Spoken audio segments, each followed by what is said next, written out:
Newly stocked on the shelves is box number 512 with your hosts Aeon and the Lioness, Black, trans women, women, and excellent. and defying all life expectations.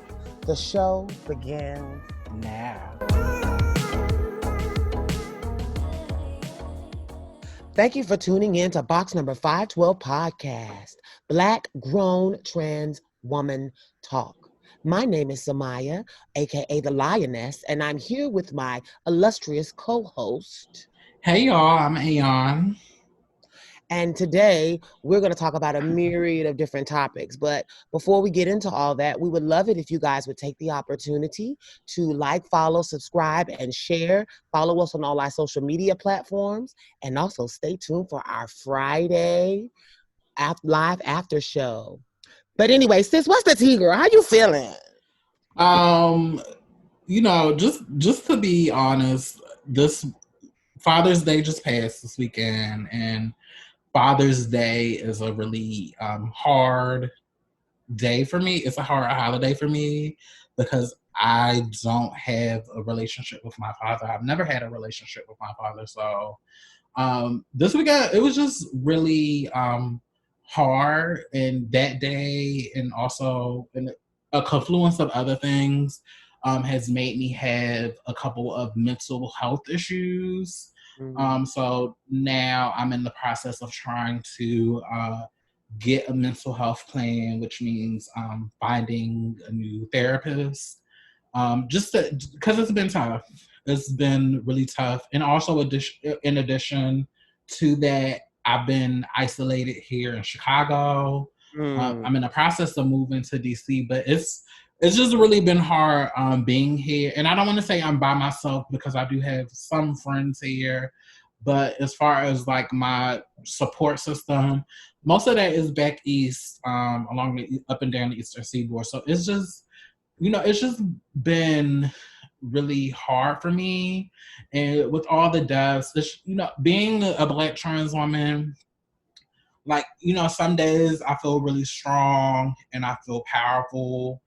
But then other days, like when you look on social media and you see, I don't know, I just always get this feeling of while I've done a lot or I do a lot, that I'm always behind or I'm always like trying to catch up, especially when I see like my peers from high school, like my cis counterparts that are married and have children and are finding love. And it's just, it's just hard. It's hard for me to be in that position because of who I am and what I represent.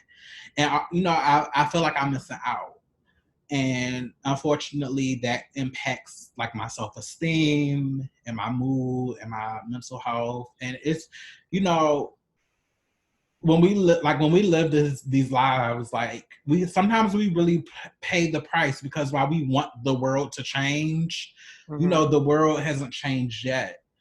And some of us get left behind. So I'm really in a place of transition where I'm just reaching out, and I'm just trying to find somebody to really talk things out with, just so I can ease some of the pressure, because it's hard. It's hard being single, and it's hard trying to make everything happen. And sometimes I get overwhelmed.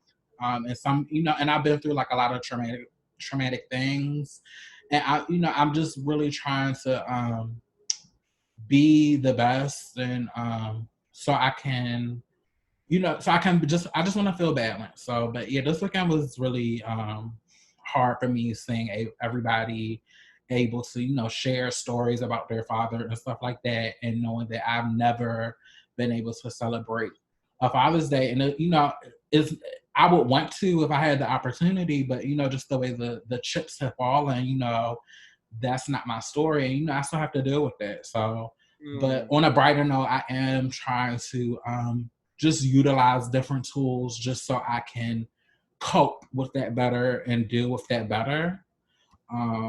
Also, shout out to Nala Simone.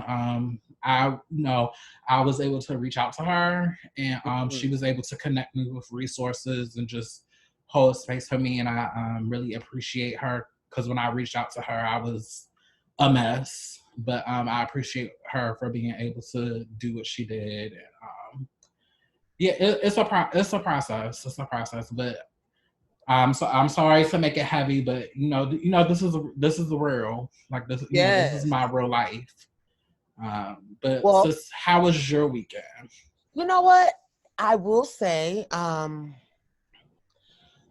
this has been one of the best weekends that I've had in a very long time because I was able to finally get out of this damn house and go somewhere.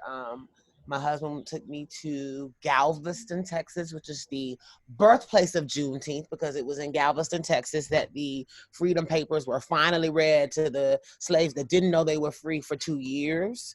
And so that to me is celebrating the actual day that, because July 4th is not fucking Independence Day. The real Independence Day to Not me, for us, bitch. not for us, exactly. Our Independence Day is actually Juneteenth. And so I'm glad that it's getting light now. I'm really surprised at how many Black people didn't know about it. But anyway, we went there to Galveston, and it was cute or whatever. We really didn't participate in a lot of festivities. I didn't even go inside a building except for a gas station the entire trip. And that's just because we were trying to social distance and we were all just out and about. We went to Houston a couple times. Houston is a beautiful city, but that traffic and that smog, it gave me very LATs. Just the sit still of the traffic,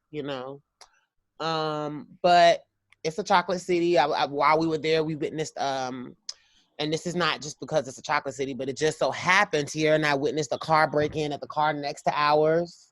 What? And while we were sitting in our car, a man busted in the car on the other side of us. Oh, some things never change, honey, even during the pandemic. But word. Right. And not to mention, when we got back to where we were, we observed so what was interesting about Texas is I knew in theory, I've been to Texas several times, and I know that there are chocolate cities in Texas, but I don't think people are aware just how many Black people are in Texas. And I feel like that just is very telling to me that for so long, they didn't even know they were free when there's so many Black people there. Mm-hmm. So it gives very, very Mississippi tea as far as like you seeing a lot of Black people, but not necessarily seeing a lot of Black people in power, But the ride there was beautiful. The ride back was beautiful. And how long was it? It was 12 hours. Oh, okay. Yeah, so that's not cute. I mean, that's not bad. It's cute. It's like I do realize that's the limit though for me. Like any longer than that, and I'm tearing my hair out. That's about how long it takes to drive from Baltimore to Atlanta. Right. Yeah, I've done that before too. Yeah, it's about the same. Mm-hmm. Yeah. It's no tea. I didn't have no complaints. It was a beautiful time. Now, I'm sorry though to hear about your mental health issues, sis, but I will say this. I'm grateful for I have gratitude that you chose to share that on our platform. I know we've discussed it, but I admire the bravery of you sharing it on our platform, because we are a community that we talk a lot about the trauma of, some of the systemic things that we deal with. We talk about the trauma of living in a world where you feel unsafe. But I think it's also important for us to just talk about just the trauma of existing in a world where you're different and unique. And also not necessarily as Black people, us not necessarily having the strongest family support networks. So I empathize with you dealing with mental health issues, because I have as well. And I'm glad that you're modeling on this podcast that it's important to get help. Yeah, I just want to be real. Like, a bitch is struggling. A bitch is struggling, but I don't want to suffer inside. And that's like one trick of dealing with mental illness is like, you think you're alone, you think nobody loves you, you think you're the only one going through the situation.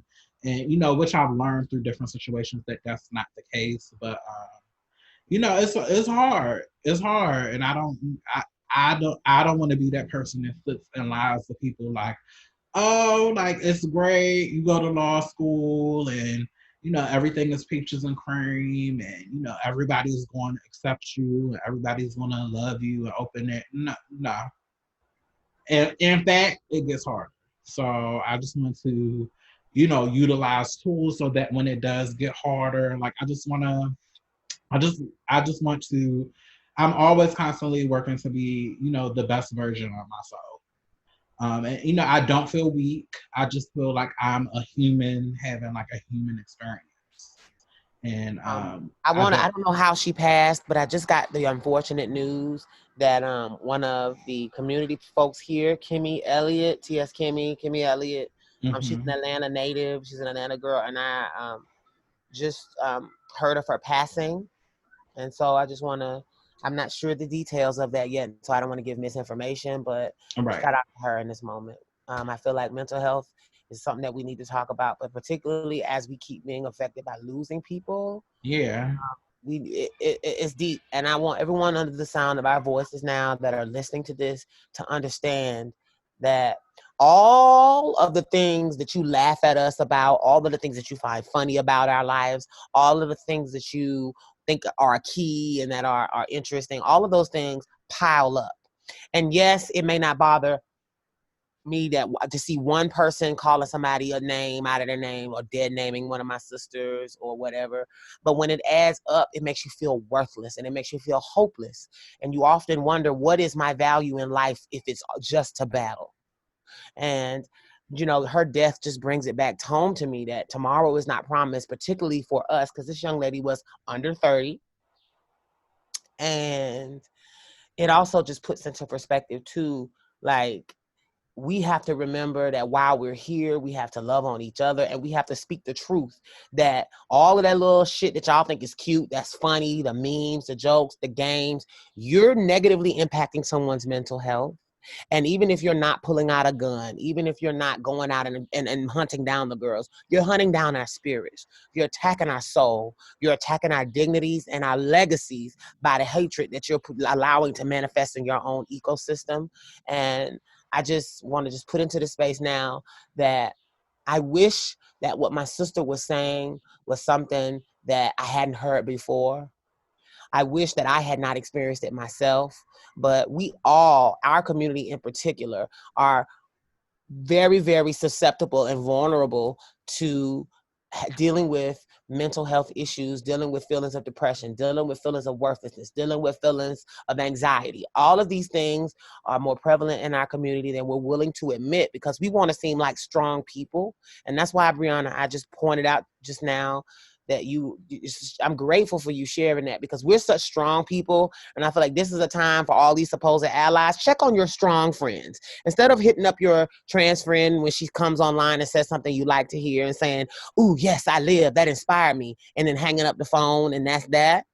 Check on your trans friends. Check on your strong friends on a regular and consistent basis, so that then we don't feel like we're alone out there, because we know that we're not dealing with issues that just us deal with. But it seems like Black people in general have disinherited us from the ability to feel supported from them.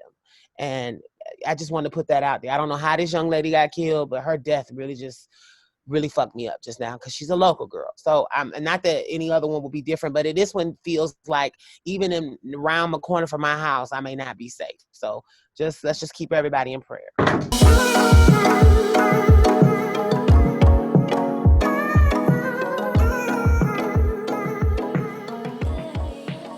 So let's transition into our icebreaker. Yes, bitch, because that's where I was going to go anyway. I'm so sorry. So our icebreaker is for today.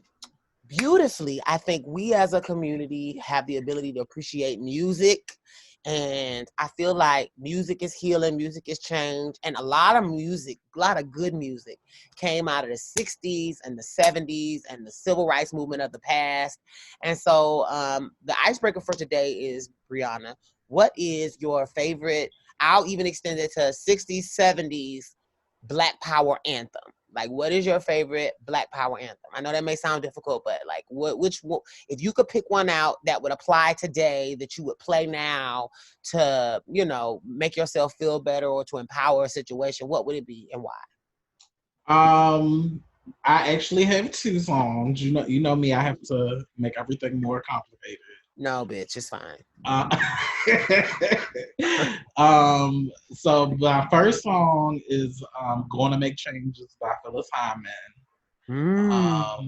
I just think it's a good song, and it's one of those songs that when you first listen to it, you don't get Black empowerment, but like the more you listen to it, like it's just like, bitch, you just feel inspired, like, bitch, I'm gonna make changes too, and I just live for the song. Phyllis Hyman is one of my favorite singers. My next song is "All for One" by Diana Ross off the Boss album. It's just a fab song. It's just like that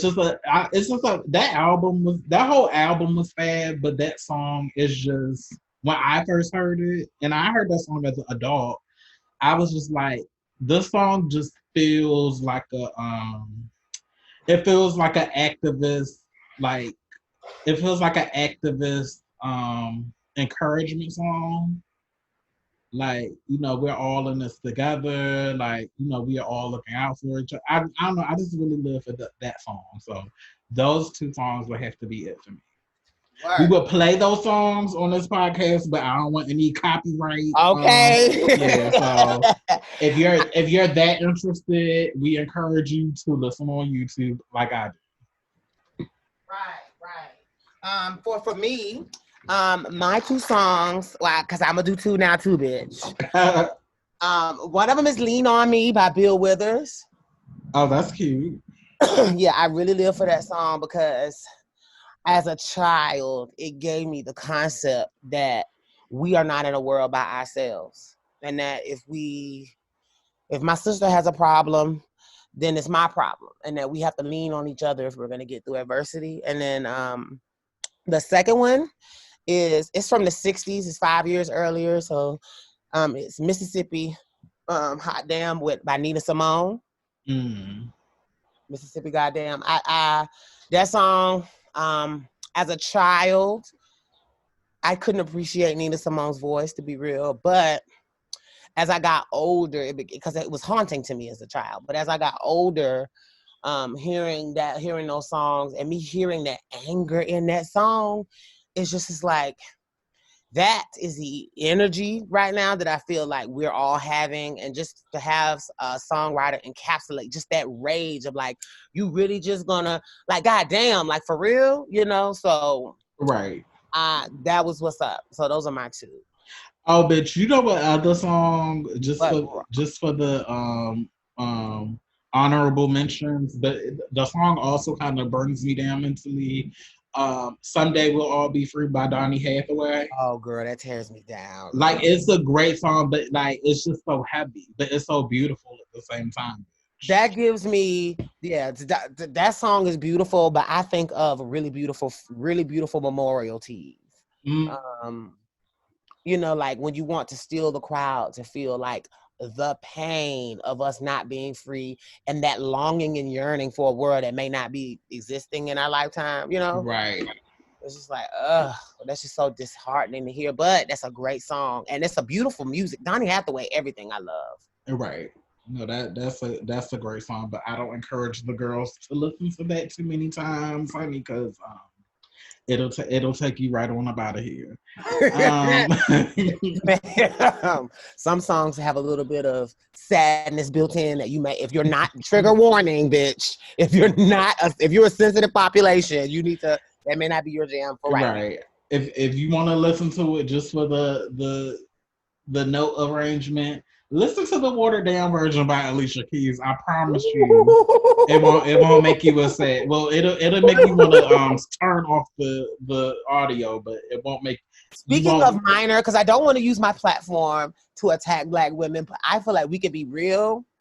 What do you feel about the Alicia Keys, John Legend Well, girl, I felt nothing because I did not watch it, and it's no shade. I watched it, and I since you were 1,000% right. Yeah, I was already fucking on a depressive episode, girl. We didn't need to add nothing else. Mm-mm. I will say, at least John Legend knew when to drag perform over the music and just lip along. Alicia was trying to sing along with herself live on a piano, along with a track. And we all know that Alicia Keys suffers from I sing flat syndrome. So she was never quite hitting any of her own notes. And then I don't know what's going on, but I that was a really, really, and she was so crunk too. You would have thought she was really turning it. And I already told y'all when they announced this that I was not, girl. I didn't want no parts of it, and it's no shade. I knew John Legend, I love him, but he is really like slacking with the singing. He gave Barry Manilow tease when he did sing. Yeah, I just don't enjoy John. Like, I like him as a person. I just don't enjoy his music. Like, his music has never that I liked him when he plays piano on other people's songs, but and Alicia Keys, like, her music just like the first two albums, classics. Mm-hmm. And I'll kind of give it to As I Am. I'm gonna be honest, I didn't purchase As I Am, but I did listen to some of the singles. Yeah, some of the singles were on point, but Alicia Keys, she I don't know, I wanna like her, but I just don't like people that just it's like, girl, just make a hit. Like, don't like you don't have like I don't like when people like overthink it or whatever. Like, just give me a hit. Like, give me a hit. Or like, I feel like Alicia's a great songwriter and a great performer. You don't have to sing all of those hits, girl. Right, like you're at that not point. A vocalist like that where you're like, oh, we have to hear you. You're not like no one's must-see listen TV, bitch. Right. So why is it that some of them songs are really, really beautiful, and then she'll come in with the New York. You're like, all right, girl. It's like, girl, this song you didn't have to put this on the tail end of this other song. This in a different tempo, a different beat. It's like, girl, we get it. That song was a hit, girl. We didn't have to like. She just like I really be wanting her to win, but like her stuff is boring. And there's a part of me that knows full well that now, and I don't usually like to do that to people because I don't feel like, but I don't think I feel like she's suffered from, like, no shade. Clive Davis pushed her forward, and I feel like she's coasting on a privilege. I won't say which one it is. Oh, bitch, say it, girl. This is grown black trans woman talk, girl. Say it. She is light skin privilege down to me. And it's her proximity. It's the fact that it's the fact that people look at her and they see, like, wow, like the way they go up and up and up for her beauty is if she's the most beautiful black woman they've ever seen. Don't get me wrong, she is, but I feel like she can do the least and get the most still attention and respect and dudes going up for her. Let a black woman say, let a dark skinned woman say, I'm not wearing makeup. I'm kind of flat sometimes. And I'm going to reinterpret every song that I sing every time I sing it because I don't know how to sing it like the track. Like, or if I do try to sing it like the track, bitch, you're just going to have to forgive those notes. But I'm still going to get the standing O because I'm Alicia. I can come out in my headscarf. Let somebody else try that. Like, it's just, I respect. Girl, no shit. She make music for white soccer moms, bitch. Like, her last couple of albums, girl, that's what her songs give to me. It's like white soccer mom music. Well, like, I can't attest to that. I don't know what her newest stuff is, but it's very much like we all have vaginas and we're working hard and we're powerful and warrior women. It's just like, girl, give us, like, it's not that hard and you can do it. Like, you literally have access. Like, all she has to do is like do what the greats used to do back in the 80s and the 90s. Like, once you get to that certain I'm that bitch point, you can contract one of the young bitches to come and write you to produce your whole album, bitch. All you gotta do is sing and play the piano from time to time. I also want to give a shout out to Swiss Beats' first baby mama. Mashonda? Yes, Mashonda. There's a part of me that stands with Mashonda and always will. I am the wife, and so there's always gonna be a part of me that's like, sis, I don't give a fuck how you try to spin this black love. It came at the expense of someone else's relationship, and you're not even the best stepmom because last year, 2019, bitch.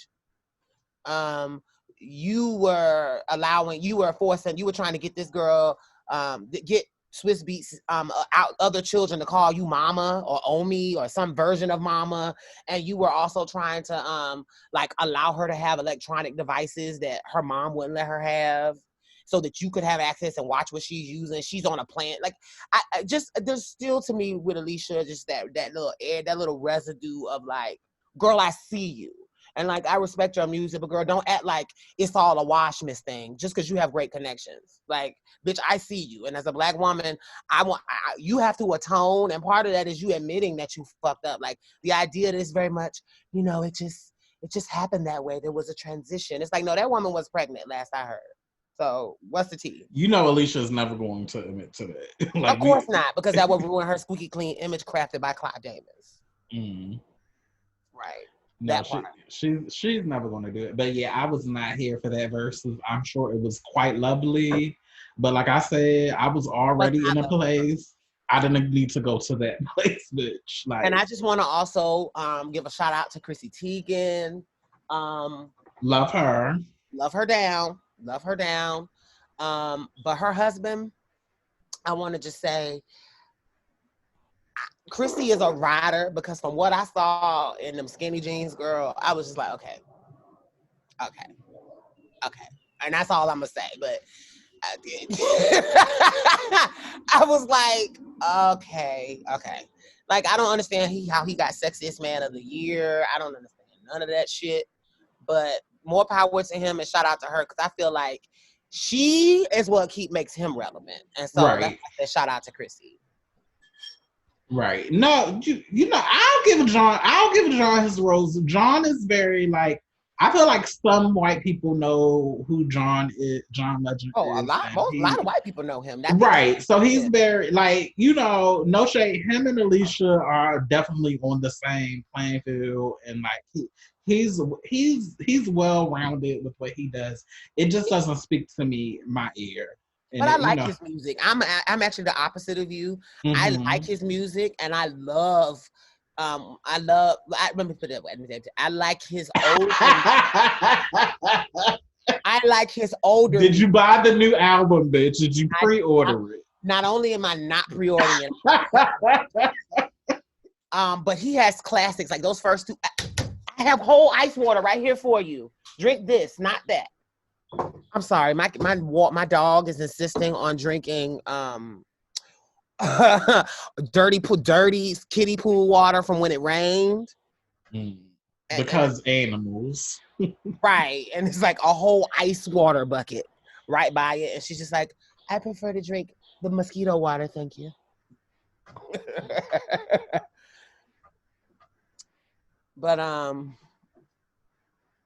But yeah, that versus battle was hilarious. Now, this would transition us into our next topic. Speaking of things that have been gaslit, bitch.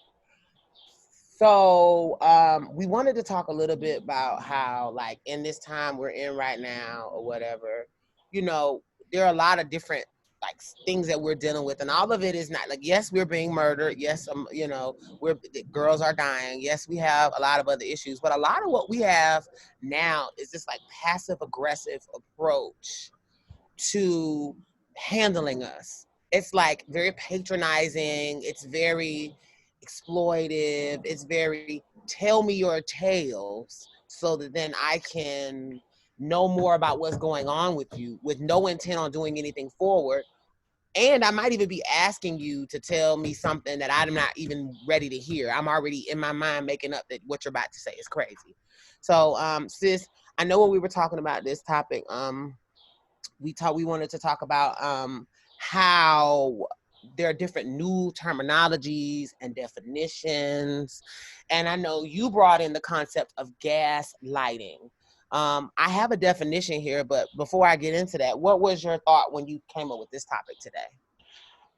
Well, this topic is really centered around specifically the story of whatever company that owns the Aunt Jemima brand. Now they're changing. Now, because of the time we're in, all of these corporate businesses want to be pro-Black, and they want to be on the right side of history. Now, they're planning on retiring the Aunt Jemima symbol, logo, brand, because it's rooted in racism and racist tropes and stereotypes, particularly the the mammy stereotype that's associated with Black women. Also, I believe Uncle Ben's is going to be retiring their logo because Uncle Ben is also associated in racist stereotypes of Black folks being servants and butlers, which I didn't even know that that's how that character originated, but I'm not surprised because America. But I wanted to bring this up and tie gaslighting and the concepts of gaslighting and sea-lying into it, because I feel like while yes, on the surface this is a good move, I think it's very performative. And also, I don't think this is the first, like, those brands have been around for like at least over 100 years. So I don't think this is the first time that somebody has brought up the issue that, hey, these things are racist or they're rooted in racism and maybe we should try to change them. And I know because of America that it was probably somebody of color that brought them up, but because of the corporate structure and racism in the corporate structure, I'm pretty sure that they were gaslit when they tried. It was probably somebody Black to try to bring it up, and they were probably gaslit and or reprimanded. And to me, doing this gesture of like removing the logos and ceasing to use the logos, that doesn't go far enough for me. I need you to then go back and atone for what you did and how you made your Black coworkers feel. Because I know this is not the first. Me just being Black in America, I know this is not the first time. And I know you probably, because you have this power and you have the privilege to not care because it doesn't impact you, you probably really made it hard for this person. But and I'm gonna give you, if you don't mind. So I found an article, and for those of you who want to be the Google Nistas, I found an article, and this is an empirical article from Psychology Today. And I just want to read, because they have a very good definition, I think, of what my sister's talking about as far as the word gaslighting. Gaslighting is a tactic in which a person or entity, in order to gain more power, makes a victim question their reality. It works much better than you think. And it's based on the way we get that term is because there was a 1944 movie in which a man they have a gaslight in their home, and he wants this woman to believe that she is crazy. And he wants to try to like pathologize her and make her question her reality, because he's ultimately trying to fuck with her mentality because he wants to gain power over her. And so what he begins to do is he sets the gaslight up in their house so that it flickers and it moves and it moves and it moves. So this woman begins to think, I have some type of mental illness, because she says, do you see that light moving? And he goes, no, I don't know what you're talking about.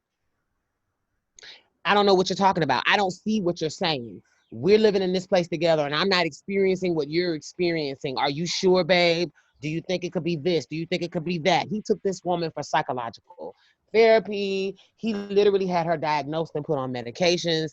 And it was all because he wanted to manipulate this strong woman into questioning her own sanity and questioning herself. And so the man manipulates his wife to the point where she is losing her mind. And what struck me about the gaslighting and the definition given by Psychology Today is I feel like it's just such an accurate term to define what we're going through in these times where you have people of color, you have trans folks saying this is happening. And then everybody around them is like, well, it's not happening to me. I've never seen it. I don't know anything. I don't see color. I don't know what y'all are talking about. If you're black, be black. Why y'all talking about that trans shit? Like, I don't understand you were black first. Like, not realizing that I don't have the luxury of parsing it out. And by you minimizing my experience and telling me, gaslighting me by telling me that the things that I'm saying aren't accurate. But on the flip side, that's the interesting part about that story was on the flip side, he's making it seem like he's doing everything in his power to help his wife, taking her to get help, taking her to mental health counselors, taking her to places. And they're diagnosing this woman as crazy and giving her all kinds of hysteria claims when really he's fucking with this gaslight. He's fucking with this lantern. And so we, like what Brianna said, we live in a world where, like, how many people before we agreed that Miss Buttersworth was racist pointed at that imagery and said it was racist and were told they were crazy? How many employees suggested that may have been fired from their job for suggesting that piece of imagery was racist or disrespectful? And now gaslighting is now that we're in a situation where you feel like you're going to lose power. You're now saying, I stand with you, and we at Mrs. Butterworth stands for against oppression. And it's like, no, the fuck you don't. No, the fuck you don't. Because nothing in your last 130 years of existing indicates that you gave a fuck until this civil rights movement right now is happening and the world is turned on its ear. Now, all of a sudden, we stand with black people. So I get it, sis, and I respect that you were able to call that out too, because I feel like that's everything. So I also have here really fast a list of companies that have come forward. Fucking McDonald's.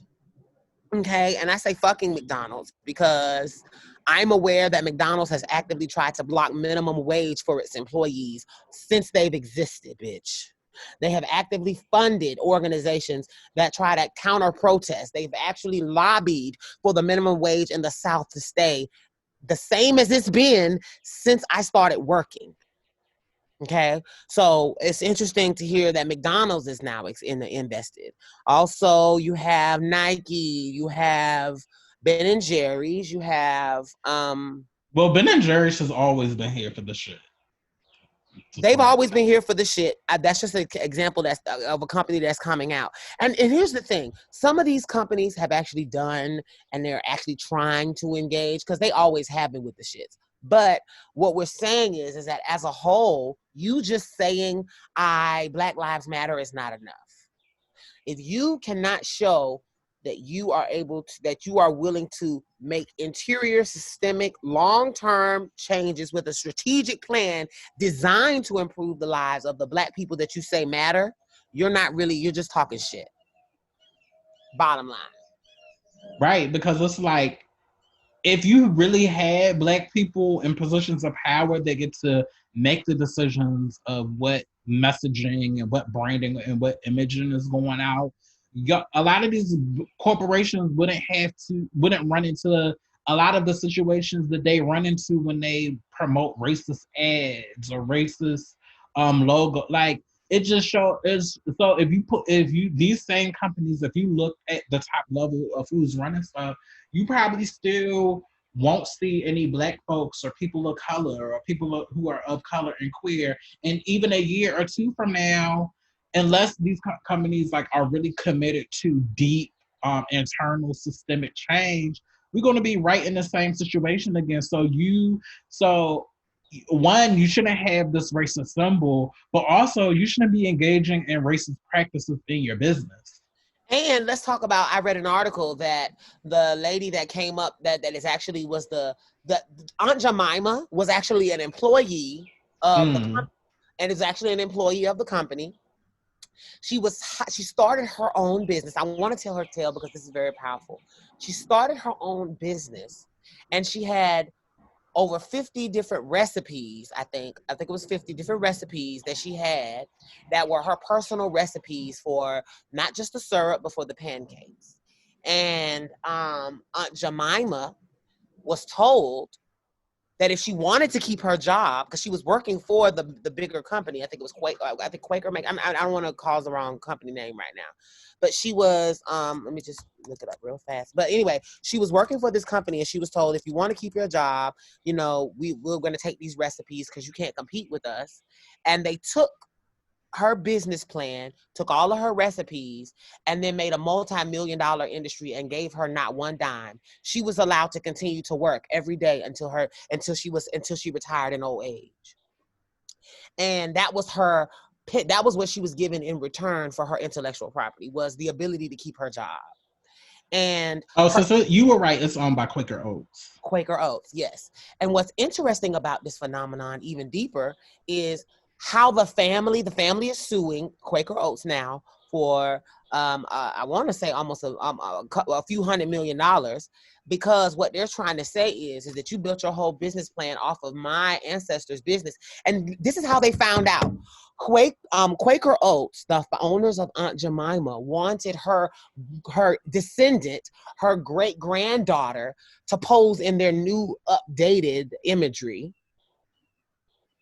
And they wanted her ass to, the daughter who looked like her, to pose in the new updated 2020 industry packaging, so that they could call themselves updating the brand. Bitch, are you serious? Girl, that's how the family found out that their ancestor was the one that gave them the whole idea. That's how they found out. And then when the family went to go sue, the company then tried to deny and say Aunt Jemima wasn't a real person. We don't know what y'all are talking about. But they went out of their way. Gaslighting, bitch. Definition. Motherfucking lighting. 101. Oh, she wasn't real.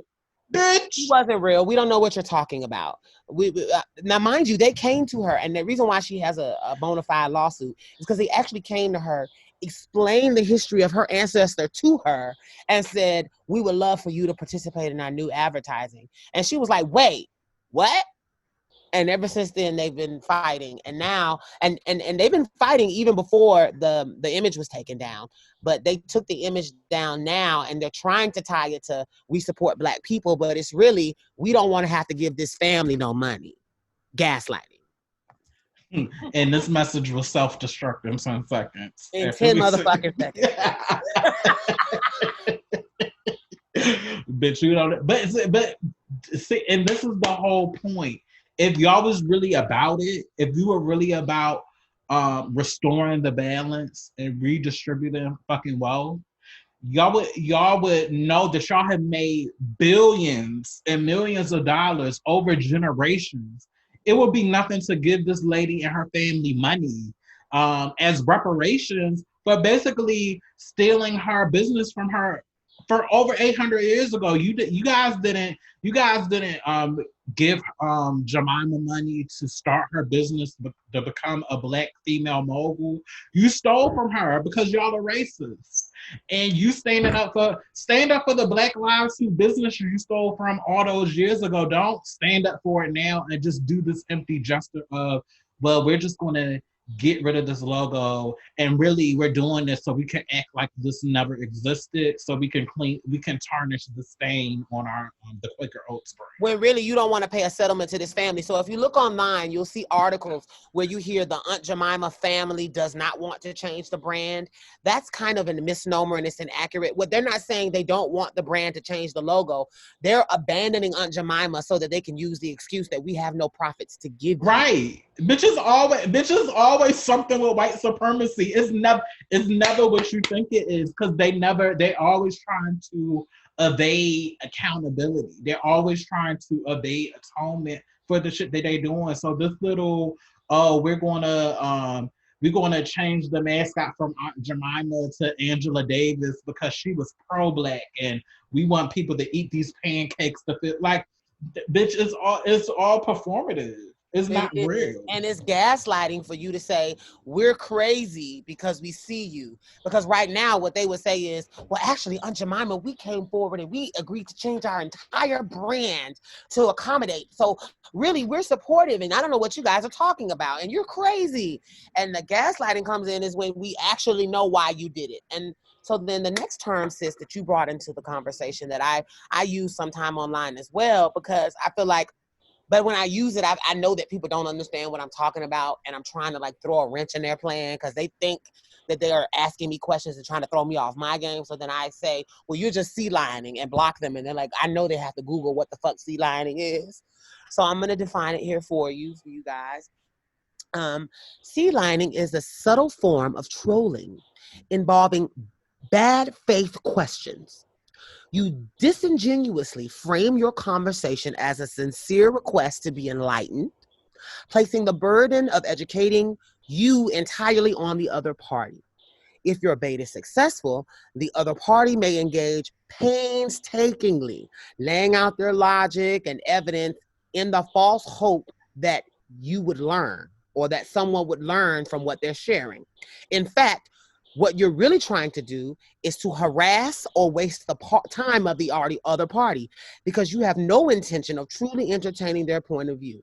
Instead, you react to each piece of information by misinterpreting it or requesting further clarification ad nauseum.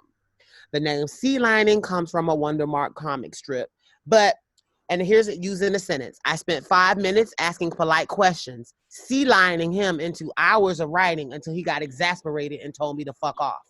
And then that's what you end up seeing on the internet, in my opinion. You have people that will say, I care about Black trans people. Tell me what you're going through. That's right. And they will say things like, so what does that mean? And why is this way? And why do you feel like we need to, because a great example, I got into a sea lining conversation with a woman who was cisgendered. And that meant, and cis, as we know, means you are in alignment with what you were assigned at birth. You're comfortable with your natal identity that was forced upon you, and you just happen to adjust to that and feel okay with it. So that makes you cisgender. And for those of us that don't necessarily fall into what the doctor says, that makes us trans. Anyway, so this cis woman took the opportunity to come to me and say, why do y'all call me cis? And I explained, well, cis is a medical definition. Cis is a way of categorizing. No medical doctor is going to look at two people, a trans woman and a cis woman, and say, she's a real woman and you're a fake woman. That's not how medically we define things. No one's going to look at someone in a professional or academic setting and say, you a real girl, she a fake woman. She not a woman. No one's going to do that. And so then cis is a way for us to be able to differentiate the different types of women that exists in the ecosystem. And I was trying to explain just what I said to you guys to her. And she goes, but I'm just trying to figure out why y'all use that word, because I mean, why does it have to be a different label? Why can't I just be a woman and you be trans? And I'm like, because there's no such thing as just a woman. There are Black women, there are Puerto Rican women, there are women from Texas, there are women from South Carolina, there are women from the United States, there are women from Russia. When we're talking about different categories of people, we usually have a way to define them.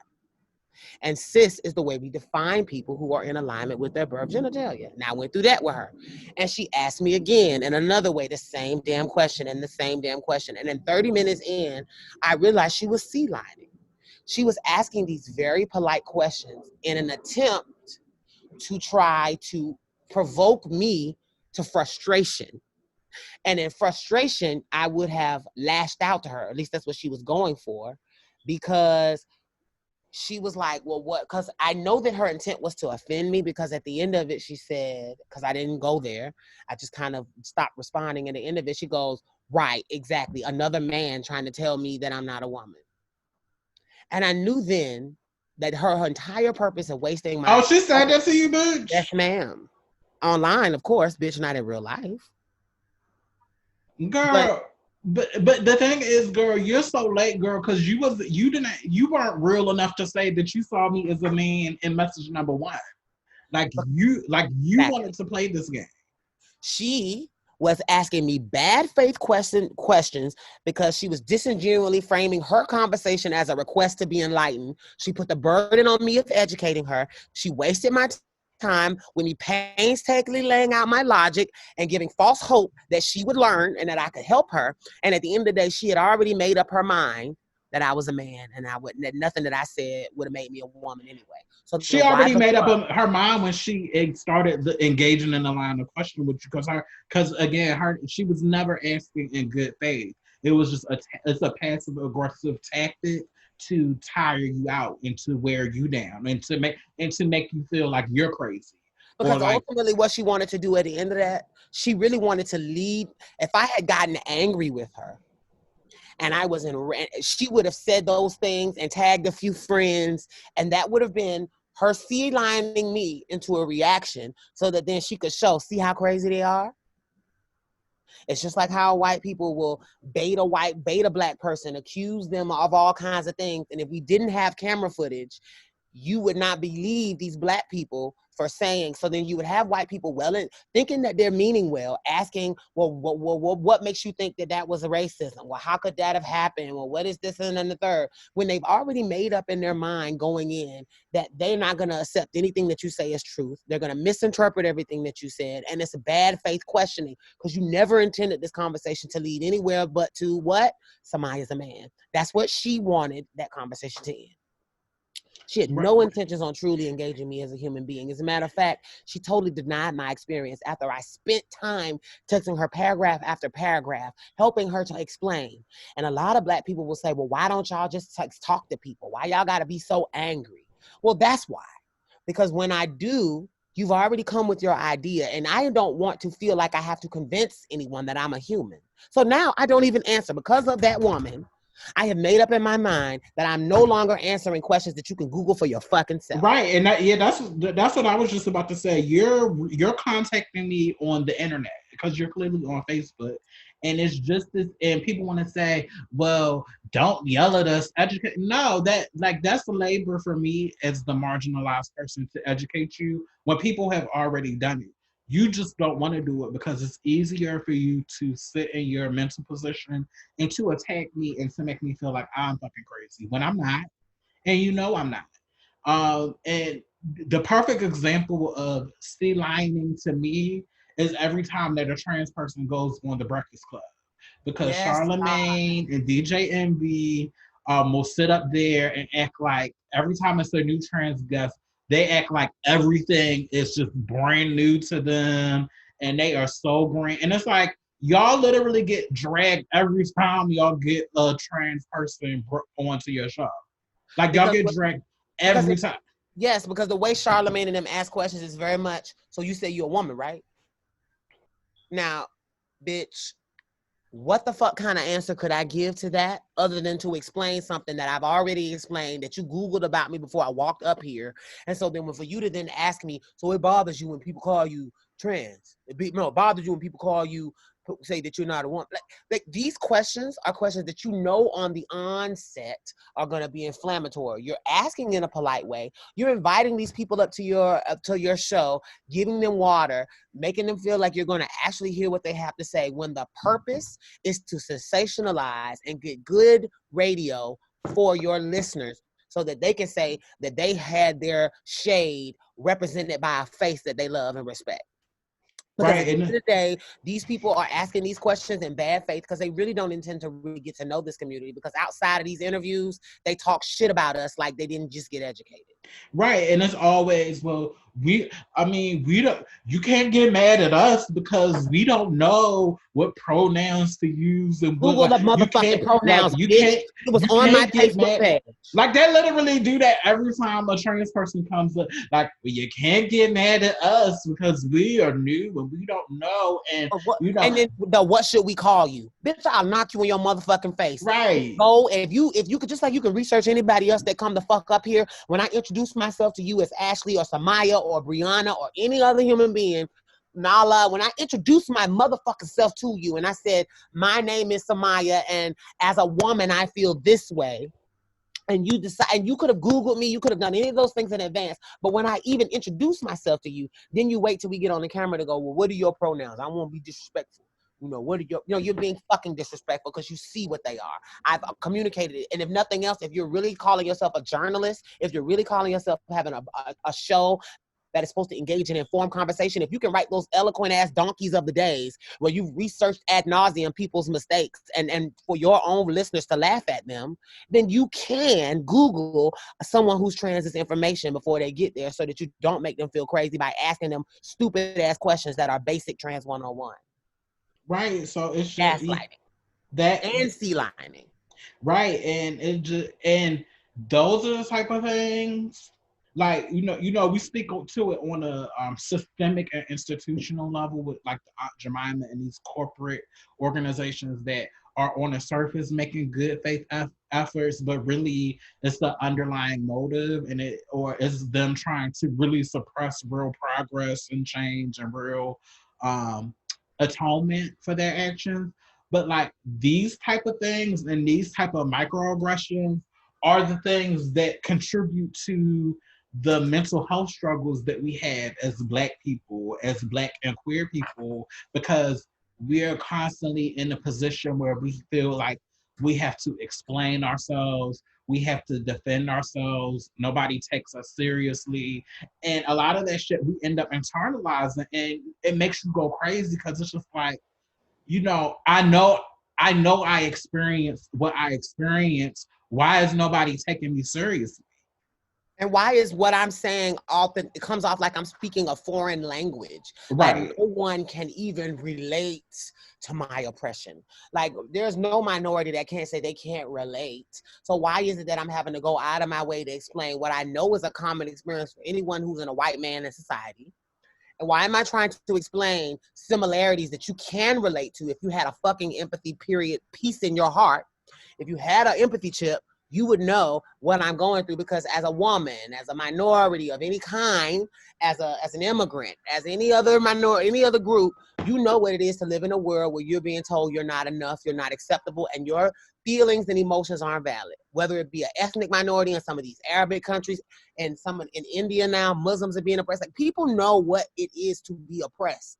But what's fucked up is we, like we talked about previously, in our effort in the oppression Olympics to not come out at the bottom, we pretend like we don't understand the plights and the things that other people of other groups are going through. So for you to be Muslim and to not be able to relate to Black people, for that Asian man to stand there next to that police officer with his knee on George Floyd's neck, for Black people to stand around and watch someone being attacked in their own community and not say nothing, like the girl that was attacked at the gas station at the hands of all those people.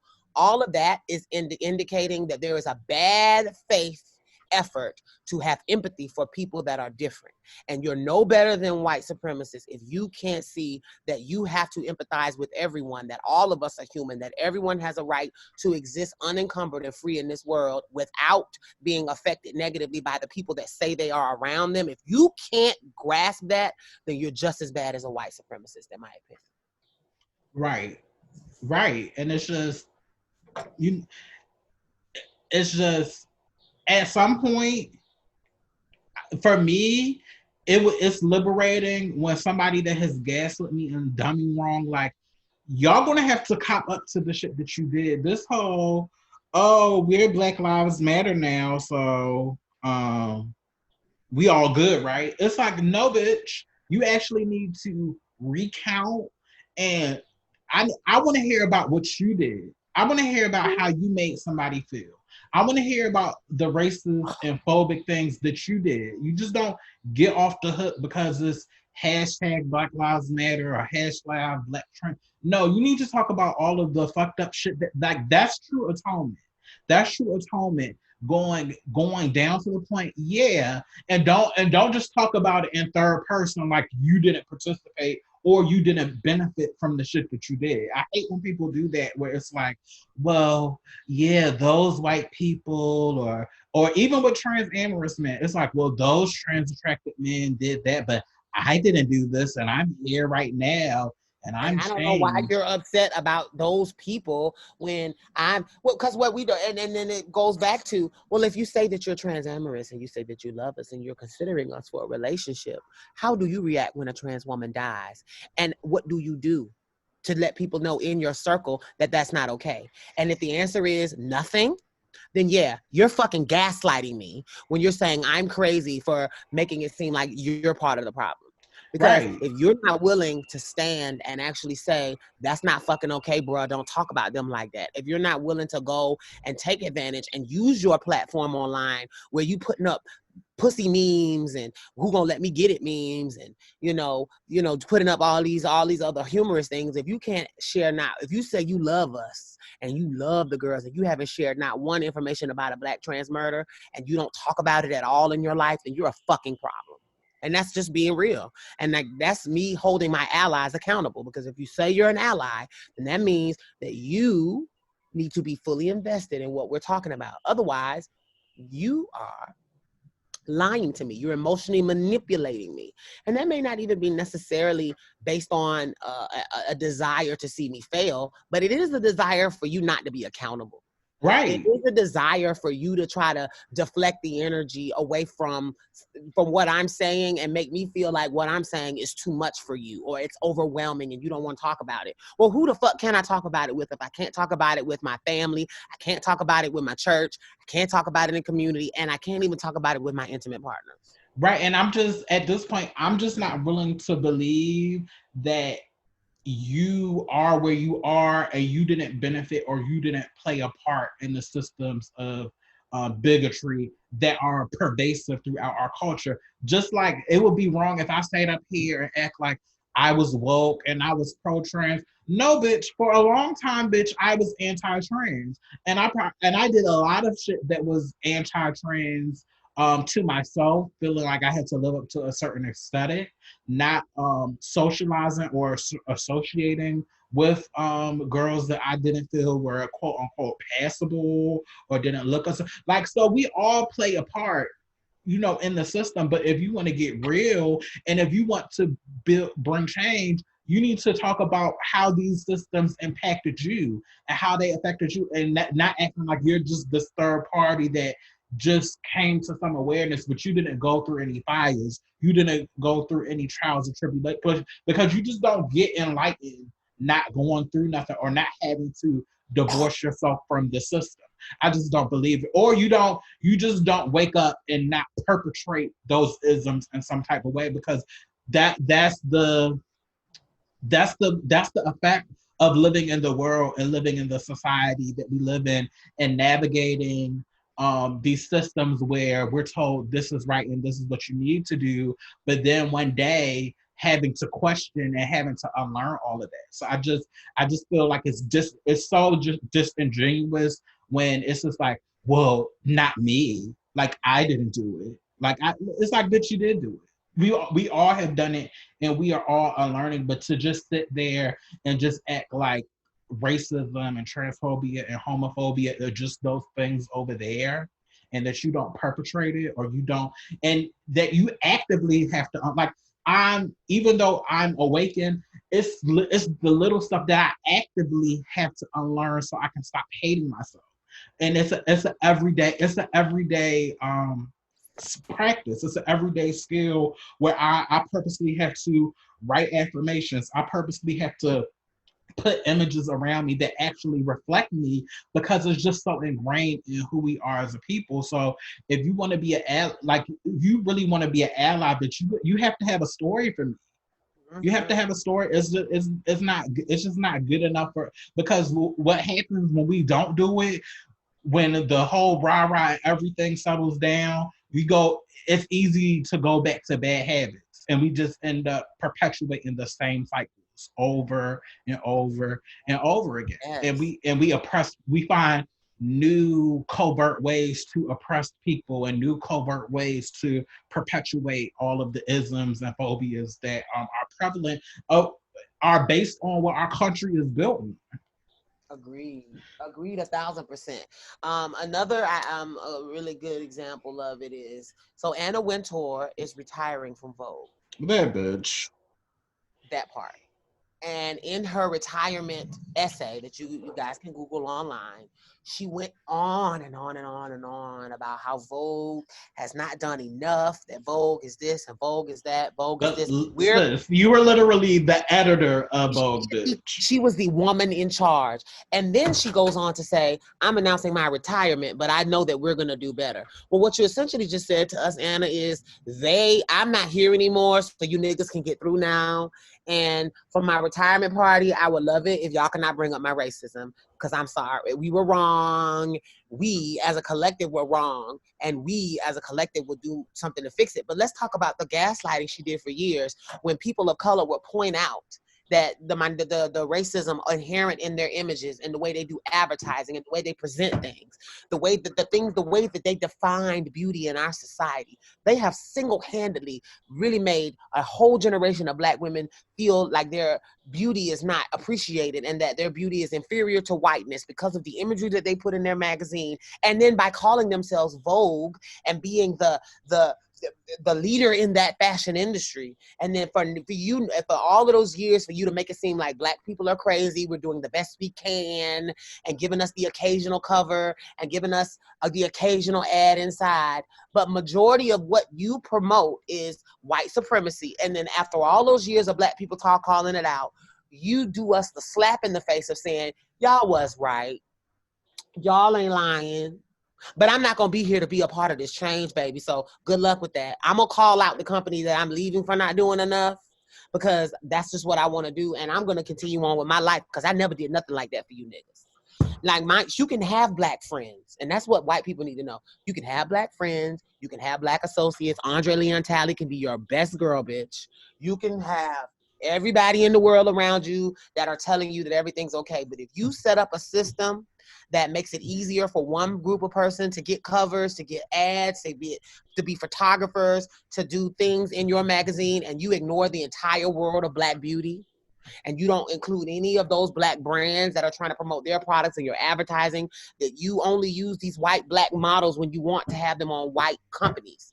Like, when you have actively, systemically disenfranchised a group of people, and you go out of your way now to say, oh, we're going to do better because everything we did in the past is a wash. Well, your apology doesn't wash all that. And you gaslit me for years to make me think I was crazy, only for you now to say that I'm right. And I want to say that that's what the spirit of this topic today was calling the bullshit out.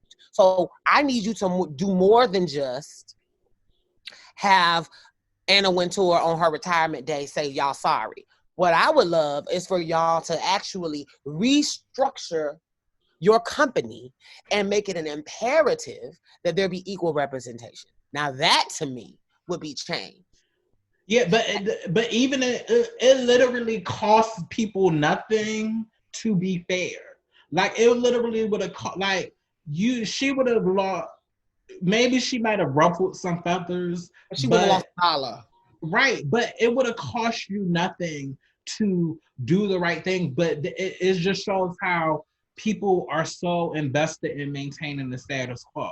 It literally costs you nothing to have to reflect on how fucked up something is and actually taking the steps to change it. Exactly. And to make it more. But people aren't really invested in doing that.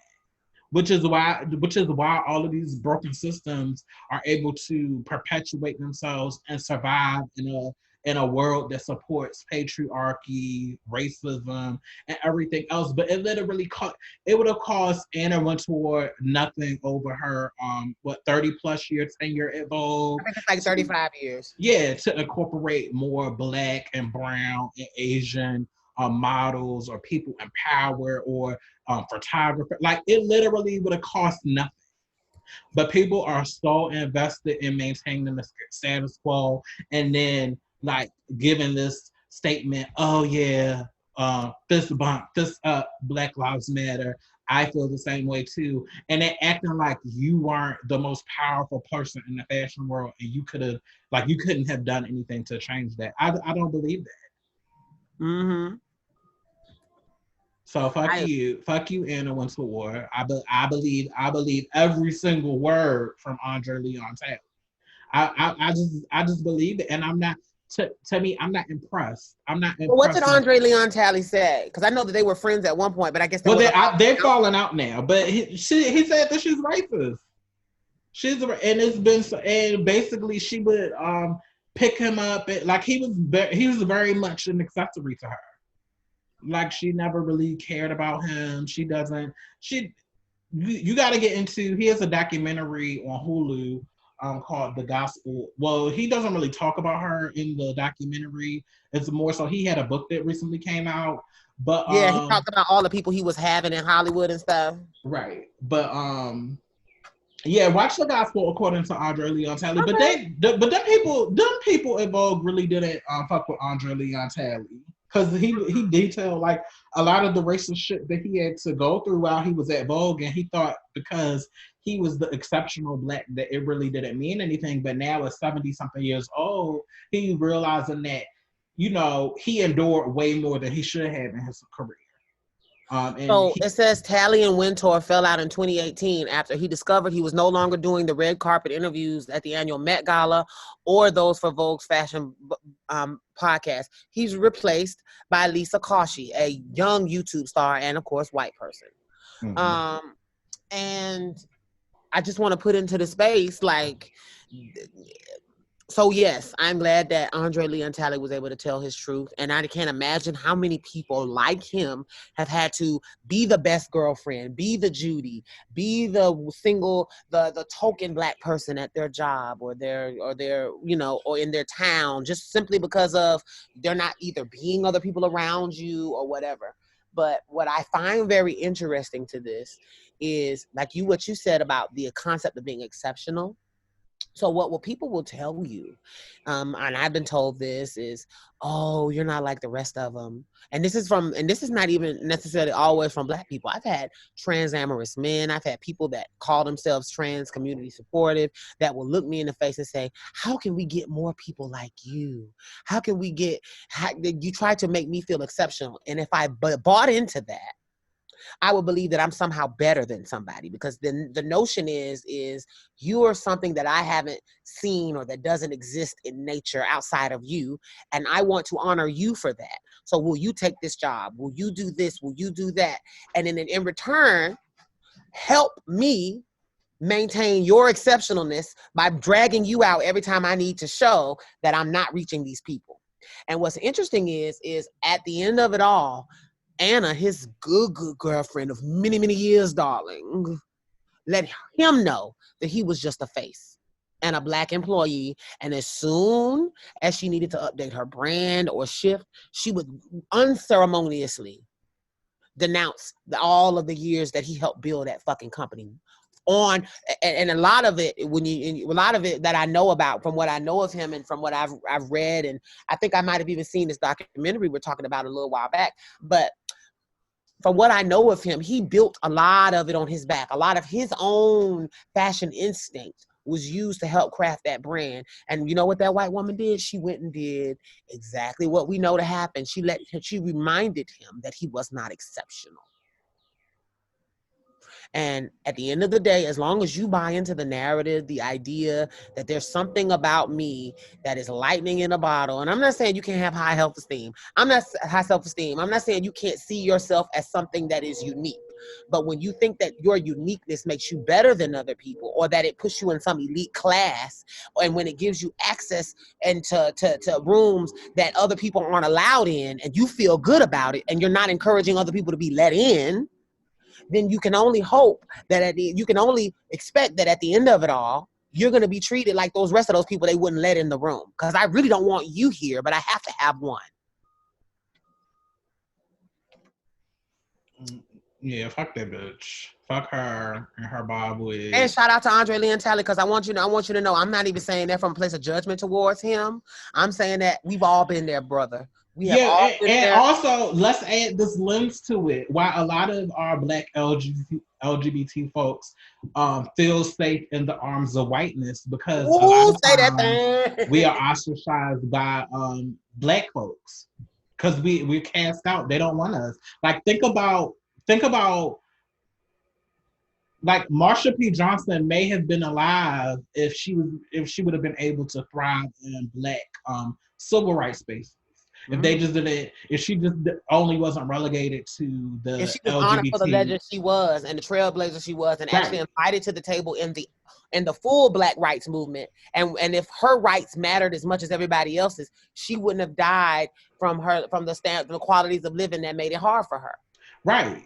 So, like, let's also be mindful of that. And it's so easy for Black LGBT people to be caught up in the arms of whiteness. But like you said, and like his life has shown, bitch, at the end of the day, my phrase, you either pay on the front end or you pay on the back end. But bitch, at some point you go and pay. You're gonna And fucking bitch, now in her 70s, she's gagging.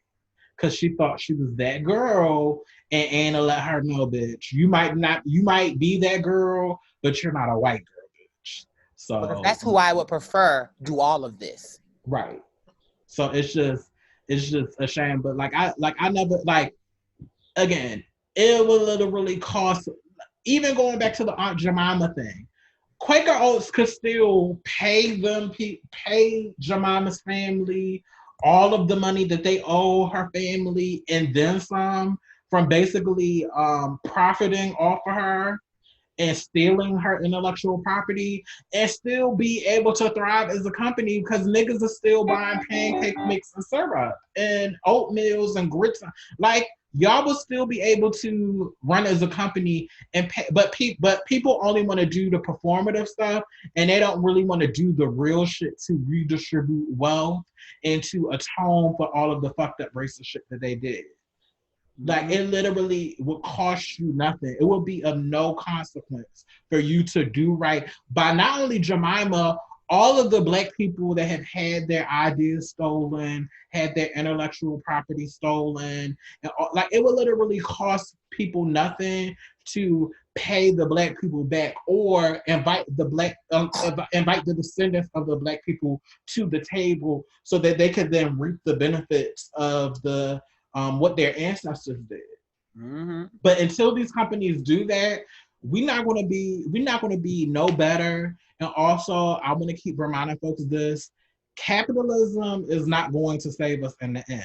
These corporate companies are not social justice movements. At the end of the day, they are interested in their bottom line and they're interested in exploiting folks so they can make the most money so they can pay their shareholders and that, the decision makers at the company. So these corporate companies that are Black Pride, Pride, LGBT, rainbow flags, and Pride was started by Black trans women. Now it's trendy to say that shit now. Pride was really started by a black trans woman who threw the first brick, or hashtag Black Lives Matters. Even though that it's cute on the surface, all of that shit is not going to liberate us because corporate companies are not interested in social justice. They're just not. Because if we get what we want, a lot of these companies will not be able to continue to exploit the people that work in these companies, and they will not be able to continue to exploit consumers. So let's be really clear. Yes. I agree.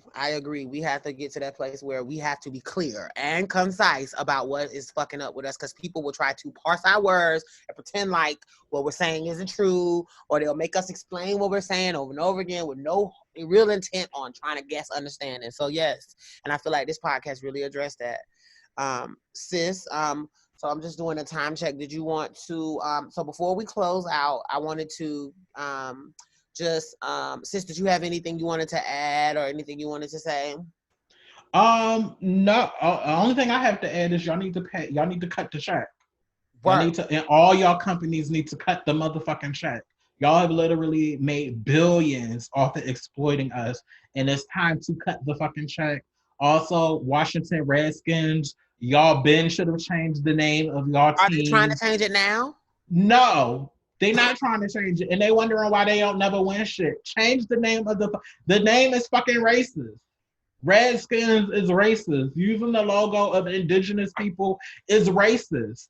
And then Why when would you ever white make a people go and ask, well, why is this racist? You're fucking Sealining because it's a fucking man. It would be like having a skin called a team called the Black Skins and having a black person's face. It would be like having a team called the Mexicans and having a Hispanic person's face. It is not fucking okay. Right, and y'all need to change. And it would cost so much money. So what? Pay the money. Pay the money to change it. Yes. Y'all got all these tax breaks. Stop playing in our faces. The shit is racist. The Indians are all. Change the name. It's not right.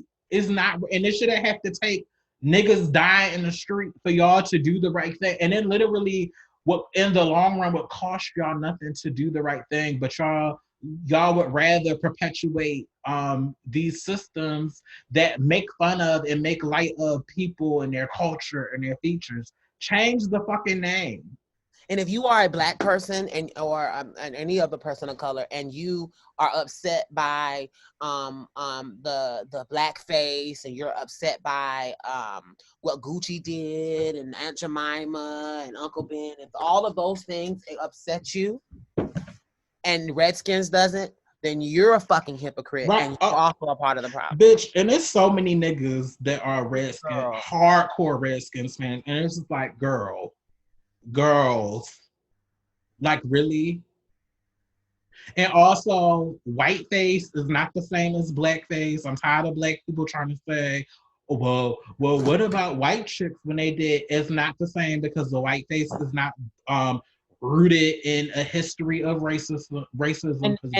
And those stereotypes have done nothing to minimize the success of white women. Right, and it's not like black men were purposely given roles over white women for decades, so black men could perform in white. It's like, stop being obtuse, y'all. Y'all are going out of your way to be obtuse, trying to equate the two when it's not the same. Exactly. It's not the same. It's not the same. White people were literally given roles over black people to perform in blackface, while black people were only relegated to playing butlers, maids, and criminals. Like, stop. Why do y'all not know the history of shit? And I'm saying that in response to what Jimmy Kimmel or one of these late night people is now coming under fire for going in blackface. I don't care. And people are trying to say, well, it was 1999 and we wasn't as sensitive about race. Bitch, we was always sensitive about blackface. What are y'all talking about? Exactly. What are y'all talking about? Y'all acting like blackface is just this new phenomenon. And no, we've never liked blackface. Won't they try to make it seem like this shit just came up yesterday? Right. Like, wait, like, girl, y'all girls, know your history. Before you get on these shows, know your history. Blackface is rooted in racism. It's rooted in black oppression. It's rooted in white supremacy. Whiteface has never been rooted in none of that. Because at the end of the day, and I think maybe this is another way to look at it, because at the end of the day, the people performing the act, when Sean and Marlon Wayans took off that makeup, they were still at risk of being slammed to the fucking ground, or having some white person, some white woman even, accusing them of rape. And even if it was not true, they would be assumed guilty and they would be treated like fucking animals. And so the reality of it is what we know is like with everything else, the power dynamic matters. So when you have people that are in a power position where they actually control whether or not your motherfucking ass can live and go home safely or not, and they're choosing to make fun of you in roles that they would never give you, in situations that they would never give you, and if you do work with them, they're going to make significantly more than you. And you know what I'm saying? And so then if you're in a situation where the cards are stacked, the chips are stacked in this other person's favor, and they're making fun of you, and you don't even have the vehicle to get back at them the way they can get at you, that's what blackface was. And I feel like when we see other races doing it, now I'm not a big fan of race play, period. I'm not that girl. So I'm not sitting here saying that I think whiteface is just completely okay. But you're not going to make it seem like that Whiteface, a movie that was funded by white people, like they may have been it may have been Black people in it, but the production companies, the people that really put their money, that allowed it to go into theaters, that mass marketed and produced it, were white people. So it was white people having the power and privilege to co-sign something that they found funny. Black people don't have that same access, and that's why blackface is a problem. Yeah, so that's my last note. That's all I have to say. Yes, and I just would like to say that thank you guys for tuning in to another episode of Black Grown Trans Woman Talk, box number 512 podcast. We would love it if you could take the information that you have today, share it with a friend, share it in your communities, because ultimately real allyship means you, when no one is around, when you are not in the presence of trans people, that you are able to speak up for them when they can't speak for themselves. Also, we would love it if you guys could tune in to box number 512 after show, which airs every Friday. Every Friday after the podcast, and it's where you get an opportunity to have an interactive conversation with Aeon and the Lioness. And we have a beautiful new software that we're using now that will allow you to be able to really truly tune in. So this Friday, be prepared, be ready, and we would love to see you. And last but finally not least, we are a growing small Black business. And we are people that are dedicating our time, our energy, and our resources into giving you something the best that we can with what we have. But on our Anchor page, which is where our podcast is housed. Now, it's distributed on many platforms. Any platforms podcasts are available, but it's housed on Anchor. And we would love it if you could go to our Anchor page and not just like and subscribe, but also if you have it in your heart to donate some funds. It could be whatever you feel on your heart, but we are a company that would love to grow, and we are not getting any money right now from that to help us do this. We're doing this on our own. So if you want to support Black business, if you want to put your money where your mouth is and not gaslight a situation or sealining by acting like you don't know what's going on, then you can participate by supporting us and donating on our Anchor page. We thank you for listening today. We thank you for being present, and we would love to see you again. Thank you, guys. Bye. Bye. Thank you for listening to box number 512. And don't forget to subscribe and like all of our pages on social media. And don't forget to subscribe so you can see what we'll stock on the shelf next week. Bye.